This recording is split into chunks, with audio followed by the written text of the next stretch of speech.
When was the last time you felt completely in control of your money? Not stressed about it, not avoiding it, not pretending everything is fine. Actually in control. For most people, that moment never comes. 7 in 10 young people feel overwhelmed by their finances. Not because they're lazy, not because they don't care, but because nobody ever taught them how to think about money. And that's exactly what this video is about. Welcome to part 1 of the VaultMind Wealth series. In 2026, US financial literacy dropped to its lowest point in a decade. Gen Z answered only 38% of basic financial questions correctly, the lowest of any generation ever. 46% of college students say their schools never prepared them for financial independence. Think about that. You spent 12 or more years in school. You learned history, chemistry, literature. But nobody sat you down and said, here's how money actually works. Here's how to think about it. Here's what it means for your future. And now you're an adult, expected to manage bills, savings, investments, all of it, without ever being taught how. That's not your failure. That's the system's failure. But here's the harder truth. The system isn't the only thing that shaped how you think about money. Something even more powerful did your family. Before you ever had a job, your brain already had a relationship with money. You didn't choose it, you didn't study it, you absorbed it. Psychologists call this financial socialization. It's the process by which children absorb financial beliefs, attitudes, and behaviors from their parents before they ever earn their first dollar. Think about what you saw growing up. Did your parents argue about money? Did they avoid talking about it completely? Did they spend freely or watch every single purchase? Whatever you witnessed, your brain was taking notes. Not through direct lessons, through observation, through emotion, through the atmosphere money created in your home. And here's what the research tells us. Parents pass down financial beliefs in two ways. The first is explicit. They tell you to save, to spend wisely, to avoid debt.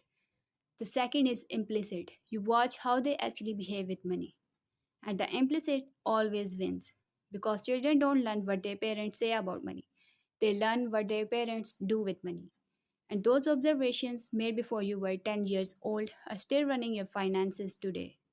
Financial psychologist Brad Klontz spent years researching why people make the financial decisions they do. What he found changed everything. He discovered that most people are operating from one of four unconscious belief patterns about money. He called them money scripts. Money scripts are unconscious beliefs about money formed in childhood that drive every financial decision you make as an adult without you even realizing it. Here are the four. Money avoidance. Money is bad. Rich people are greedy. I don't deserve wealth. People with this script sabotage themselves financially. They undercharge for their work, they avoid checking their bank account, they feel guilty when they earn more. Money worship. More money will solve all my problems. People with this script are never satisfied. They earn more and spend more. They chase the next level and still feel empty. Money status. My worth equals my net worth. People with this script spend money they don't have to impress people they don't know. They live beyond their means because their identity depends on looking wealthy. Money vigilance. There will never be enough. Save everything, trust nothing. People with this script are chronically anxious about money, even when they have enough. They can't enjoy financial success because the fear of losing it never goes away. Here's the important part. Clones found that money script patterns can predict disordered financial behaviors, compulsive spending, financial infidelity, pathological gambling, compulsive hoarding. These are not personality flaws, they are belief patterns, formed before you were old enough to question them. And just being aware that you're living out a belief your great grandparents had can begin to transform your relationship with money. Take a moment right now. Which one sounds like you? Now let's go even deeper. Because money scripts don't just come from observation, sometimes they come from survival. If you grew up in a home where money was scarce, your nervous system learned something very specific. It learned that money means danger, that not having enough means catastrophe, that every financial decision is a threat. Psychologists call this generational financial trauma. It's the physical, psychological, and emotional inheritance of attitudes and beliefs influenced by financial stress experienced by previous generations. In other words, your parents' fear about money became your fear. Your grandparents' scarcity became your scarcity mindset. And here's what makes it so hard to escape.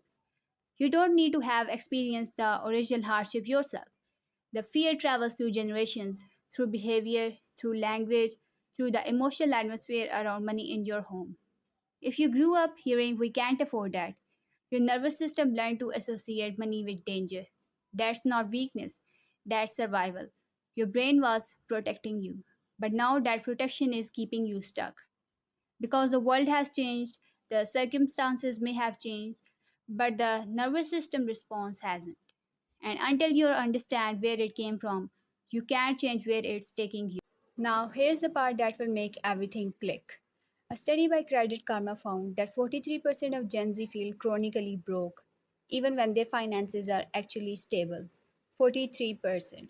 Psychologists have a name for this: money dysmorphia. Money dysmorphia is a distorted perception of your financial situation that doesn't match reality. You feel one purchase away from ruin, even when your savings are healthy. You feel like you are falling behind, even when you are doing better than most.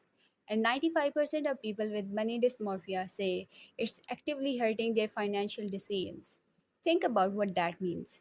Nearly half of your entire generation is making financial decisions not based on reality, but based on a distorted perception shared by inherited beliefs, generational trauma, and social media comparison. 47% of Gen Z live paycheck to paycheck. 34% struggle to cover basic monthly expenses. 44% say financial worry is their primary source of anxiety. And here's the most important thing: this is not because they don't earn enough. This is not because they spend too much. It's because nobody ever taught them how to think about money, and everything they unconsciously inherited is working against them. That was the problem. Now, here's the truth: you were never taught how to think about it. The money script you're running, you didn't choose it. The financial trauma you're carrying, you didn't create it. The money dysmorphia distorting your perception, you didn't cause it. But here's what matters: all of it can be changed. But right now, tonight, there's one thing I want you to do. Write down one money belief you remember hearing as a child. Just one. It could be something your parents said, something you observed, something you felt. We can't afford that. Money doesn't grow on trees. Rich people are greedy. You have to work hard for every penny. Write it down, because that one belief, that one sentence from your childhood might be the thing that's been running your finances ever since. Awareness is where rewiring begins, and that's exactly what this series is going to show you over the next 5 videos. This is VaultMind. We expose illusions and teach real thinking about money and psychology. If this hit home, subscribe. The scarcity loop drops next week. I'll see you there.